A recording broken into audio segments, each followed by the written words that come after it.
এই হিন্দুত্ববাদী শিক্ষকরাই বিশ্ববিদ্যালয় রিসার্চের জন্য বাজেট দেয় না, পরিকল্পিতভাবে দেয় না। কারণ তারা এখানকার শিক্ষার্থীদেরকে গোলাম কর্মচারী হিসেবে ভবিষ্যতের জন্য প্রডিউস করতে চায়। ও দুবাই যাবে, ও সৌদি আরব যাবে, ও কাতারে গিয়া কর্মচারীর কাজ করবে। ও যেন ইন্ডাস্ট্রিয়ালিস্ট না হইতে পারে, ম্যানুফ্যাকচারার না হইতে পারে, গবেষক হইতে না পারে, ও যেন নোবেল পুরস্কার না আনতে পারে, ও যেন দুনিয়া বদলায় দিতে না পারে।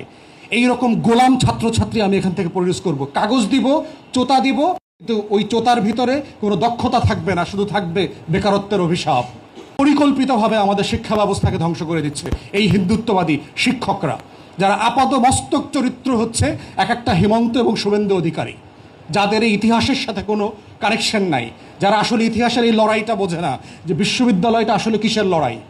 তাহলে আজকে শিক্ষার্থীদেরকে, তরুণদেরকে এই প্রশ্নটা করতে হবে, যে লড়াইয়ের মধ্য দিয়ে, যেই হারিয়ে যাওয়া গৌরবকে পুনরুদ্ধার করবার জন্য শত শত বছরের সংগ্রাম, ত্যাগ, হাজার হাজার শহীদের রক্তের পরে একটা বিশ্ববিদ্যালয় হচ্ছে, সেই বিশ্ববিদ্যালয়টা আমার আগামী দিনকে রিফ্লেক্ট করবে কিনা, আগামী দিনের লড়াইটাকে বাঁচায় রাখতে পারবে কিনা।